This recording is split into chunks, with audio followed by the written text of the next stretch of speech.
Assalamualaikum warahmatullahi wabarakatuh. Nah, di video kali ini kita akan membahas terkait dengan aspek-aspek dalam tes karakteristik pribadi disertai dengan contoh soalnya. Jadi kita akan membahas aspek satu persatu secara mendalam disertai dengan contoh soal agar teman-teman mampu memahami secara lebih baik. Langsung saja kita masuk ke pemahaman aspek tiap soal. Untuk aspek pertama, kita akan membahas terkait aspek pelayanan publik. Nah, aspek pelayanan publik ini bertujuan untuk menilai kemampuan peserta dalam menampilkan perilaku keramah tamahan dalam bekerja yang efektif. Jadi namanya pelayanan harus menunjukkan keramah tamahan, seperti sikap baik, sopan, ramah, tidak mudah marah, kemudian tidak mudah kesal, ada peduli, dan sabar dalam melaksanakan pelayanan publik secara efektif. Jadi meskipun orang yang kita layani datang dalam kondisi marah-marah, nah kita sebagai pelayan publik itu harus menghadapinya secara ramah dan tidak mengedepankan kemarahan kita juga. Nah, kemudian yang kedua, yaitu tujuannya agar bisa memenuhi kebutuhan dan kepuasan orang lain sesuai dengan tugas dan wewenang yang dimiliki. Jadi teman-teman juga harus paham untuk memenuhi kebutuhan dan kepuasan itu harus berdasarkan pada prosedur, syarat, ketentuan, dan kejelasan informasi penting lainnya terkait pelayanan. Jadi bukan karena untuk memuaskan semua orang jadinya ketika misalnya keluarga dekat itu diutamakan dibanding orang lain, karena di dalamnya juga ada sikap adil dalam melayani, cepat tanggap, serta yang tadi memahami prosedur, syarat, dan lain sebagainya. Nah, dalam kode etik ASN sendiri itu dijelaskan bahwa layanan yang diberikan ke publik itu harus dilakukan secara jujur, tanggap, cepat, tepat, akurat, berdaya guna, berhasil guna, dan santun.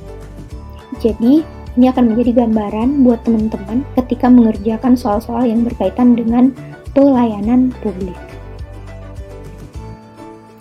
Nah, agar lebih mampu memahami secara lebih baik, ini ada contoh soal terkait aspek pelayanan publik.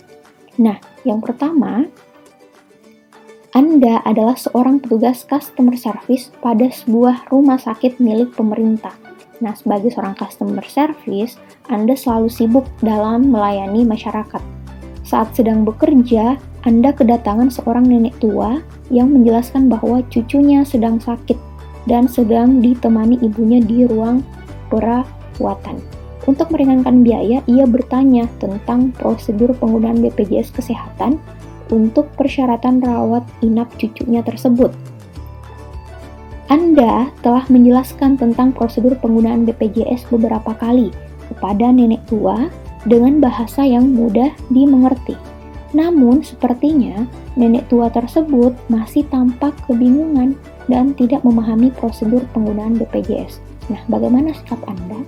Jadi teman-teman, hal yang pertama harus dipahami ketika mengerjakan soal, pahami di sana subjeknya apa atau Anda sebagai apa.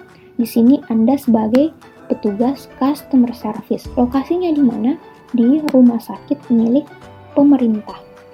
Nah, kemudian selain itu ketahui objeknya. Objeknya di sini adalah seorang nenek tua. Di mana nenek tua ini cucunya sakit, dan selain ada nenek tua dan cucunya yang sakit juga ditemani ibunya di ruang rawat inap, dalam arti anak si nenek ini ya, atau ibu dari cucunya gitu.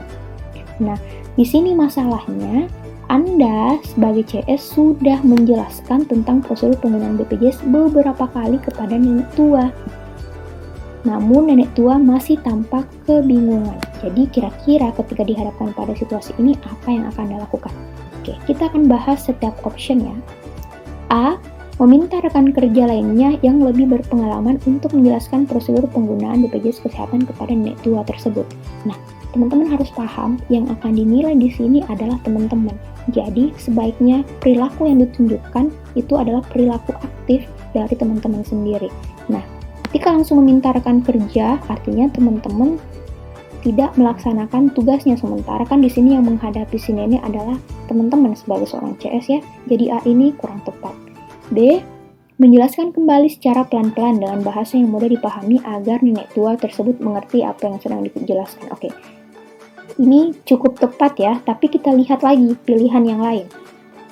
C. Menjelaskan dengan sabar sambil menenangkan nenek tua tersebut. Jika masih kebingungan, Anda akan membantu proses penggunaan BPJS Kesehatan dari awal sampai tuntas. Nah, yang tadi saya bilang, teman-teman juga harus memiliki wawasan terkait beberapa posisi gitu ya, seperti misalnya customer service. Seperti yang kita tahu, customer service itu tidak sampai dalam proses membantu pengurusan BPJS Kesehatan dari awal sampai tuntas.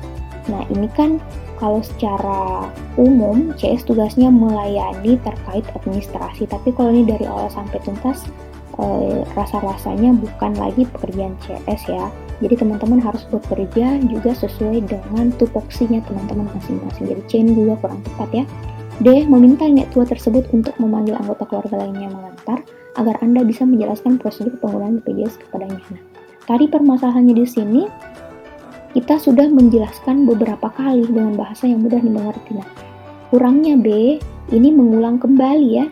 Jadi solusinya akan tetap sama gitu dengan hal yang sudah kita lakukan sebelumnya. Jadi dibanding Bravo, Delta ini jauh lebih tepat. Nah, kita lihat opsi terakhir.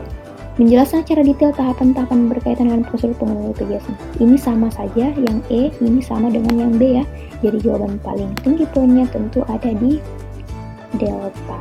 Nah, mari kita lihat pembahasannya secara lengkap. Nah, di sini teman-teman bisa melihat penjelasan secara lengkap. Kemudian untuk poinnya sendiri Delta di sini ada 4 poin, kemudian C 3 poin, E 2 poin, E 3 poin, B 2 poin, dan A 1 poin. Oke, lanjut ya. Lanjut ke soal yang kedua, masih terkait pelayanan publik. Nah, Anda adalah pegawai di sebuah instansi pemerintahan. Untuk melaksanakan absensi, kantor Anda menggunakan absensi fingerprint. Nah, pagi itu Anda bangun lebih siang karena malamnya Anda masih bekerja lembur di kantor. Akibatnya, Anda hampir terlambat masuk kerja dan melaksanakan absensi fingerprint. Nah, pada saat Anda sedang terburu-buru menuju tempat fingerprint, seorang warga masyarakat menghampiri Anda dan menanyakan loket pelayanan. Nah, bagaimana sikap Anda? Oke. Sama dengan di awal ya. Jadi kita tahu dulu posisi kita sebagai apa? Pegawai di instansi pemerintahan. Nah, di sini masalahnya adalah Anda bangun lebih siang sehingga Anda kemungkinan terlambat untuk melakukan absensi fingerprint. Nah, ini kondisinya Anda terlambat nih datang ke kantor. Tapi ketika Anda sudah terburu-buru, ada masyarakat yang menghampiri Anda untuk menanyakan loket pelayanan. Nah, gimana nih ketika teman-teman sudah dihadapkan pada kondisi terlambat untuk fingerprint, sementara juga harus melakukan proses pelayanan gitu ya. Mari kita lihat optionnya. Yang A, menyuruh warga masyarakat menunggu di tempat tersebut sampai Anda selesai fingerprint dan mengantarnya ke loket pelayanan. Oke. Ini menyuruh warga masyarakat menunggu, jadi artinya kurang cepat ya dalam memberikan pelayanannya. Nah, karena menyuruh untuk menunggu, padahal kan di sini hanya masalahnya dari si warga dalam menanyakan loket pelayanannya di mana.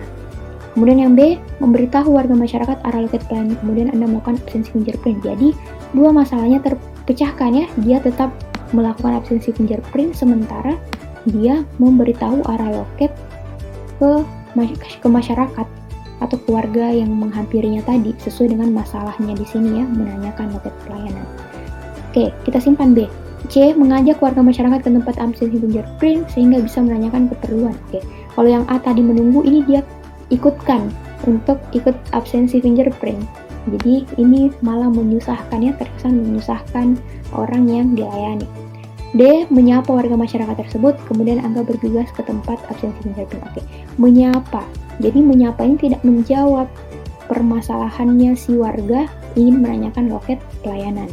Yang E, mengantar warga masyarakat tersebut ke loket pelayanan, kemudian Anda melakukan absensi. Nah, di sini kan tadi bahasanya adalah Anda sedang terburu-buru. Jadi kalau Anda harus mengantarnya dulu, kemudian baru absensi, bisa jadi Anda terlambat ya. Jadi opsi paling tepat dan efektif adalah pilihan Bravo, memberitahukan. Karena memang di sini masalahnya adalah ada yang datang menanyakan loket pelayanan. Nah, ini pembahasan secara lengkap, bisa teman-teman lihat.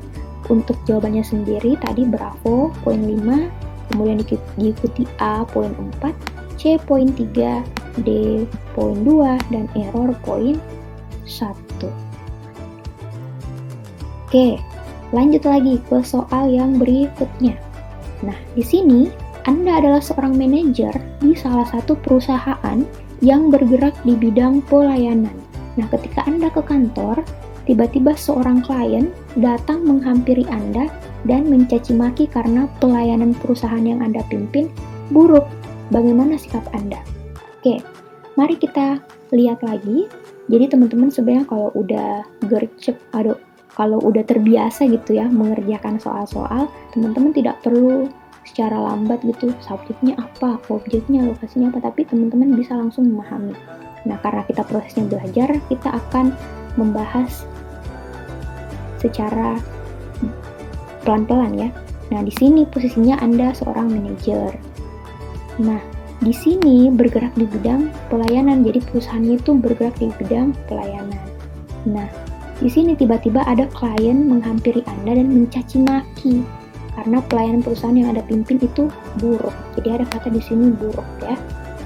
Nah, bagaimana sikap Anda? Nah, mari kita lihat setiap opsinya. A, berusaha tidak marah meskipun dicaci maki dan tetap mendengarkan keluhannya.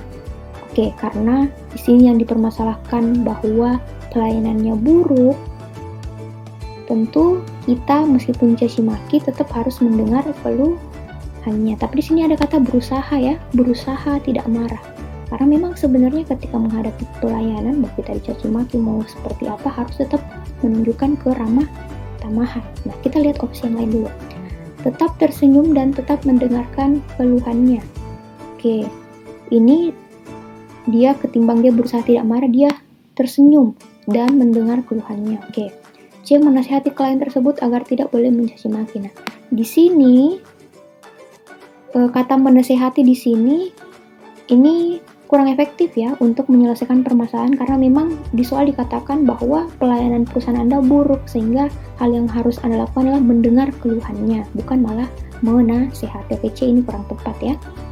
Kemudian yang D, meminta maaf dan mendengarkan keluhannya. Oke, di sini dia karena tadi pelayanannya buruk, jadi dimulai dengan dia meminta maaf sembari dia mendengar keluhannya. Yang E, menahan emosi dan mendengar keluhan. Oke, E ini sama dengan yang alfa ya. Nah, ketimbang tetap tersenyum, yang delta jauh lebih efektif karena dia proses meminta maaf. Yang ketika kita minta maaf bisa jadi membantu untuk menurunkan kemarahan dari klien pada kita. Jadi jawaban paling tinggi poinnya ada di delta. Oke, untuk penjelasan secara lengkap di sini teman-teman bisa lihat ya. Kemudian untuk jawaban delta itu tadi adalah 5 poin, B 4 poin, A 3 poin, E 2 poin, dan C 1 poin.